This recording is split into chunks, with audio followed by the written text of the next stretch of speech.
Naghahanap ng bahay na malapit sa Tagaytay?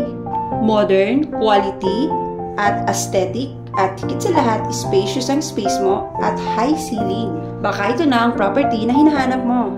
Wow! Welcome here sa Richdale West Residences ng Barangay Panungyanan, General Trias, Cavite.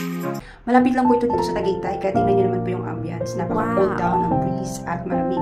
At kita nyo naman po yung pinaka-project natin dito. Phase 1 and Phase 2, halos napakalapit lang po niya sa road. Ito pong road dito sa harapan na to, ito po yung Barangay Alingaro.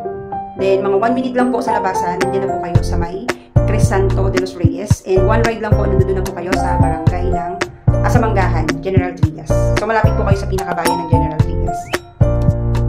Itong pinapakita kong model house dito sa video is isa sa mga model house nila ang Carnation Single Attached Unit. So, nakikita nyo naman yan kung gaano kalawak, no? Ito yung pinakamaliit nilang single house, pero kung tutuusin, napakalaki niya at high ceiling. Tingnan nyo naman. At bukod dito, meron pa silang offer na isa pang single attached, which is ang Linnea model.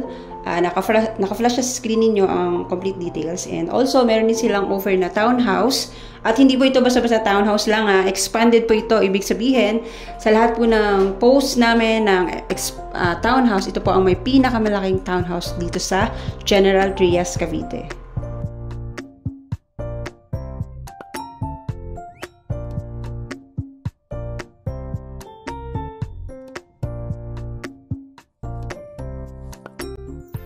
Meron ako nitong video vlog. Ipa-flash ko sa screen kung saan siya pwede mapanood. And yung pinaka-link niya nasa comment section. So, para mas ma-appreciate ninyo, mas makita ninyo yung gaano ba siya kalawak. Kung bakit ba siya naging mas malaking townhouse. Kasi expanded siya.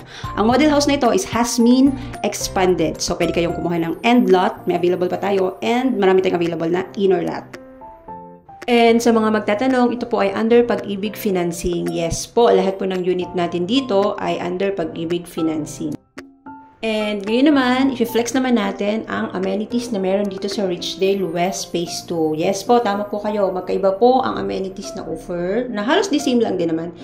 Meron lang din pong mga benefits na meron sa Phase 2 and Phase 1. So makikita nyo po dito, naka-flash sa screen, ang mga amenities na makikita ninyo sa Phase 2. Parang ang dami kong sinabi, no? Pero parang halos pares lang din naman ang offer nilang amenities. Mas malawak lang dito sa may Phase 2. Ayan, itong picture na to, actual unit po ito. Pakihanap po ng Apple ba yan o tomato?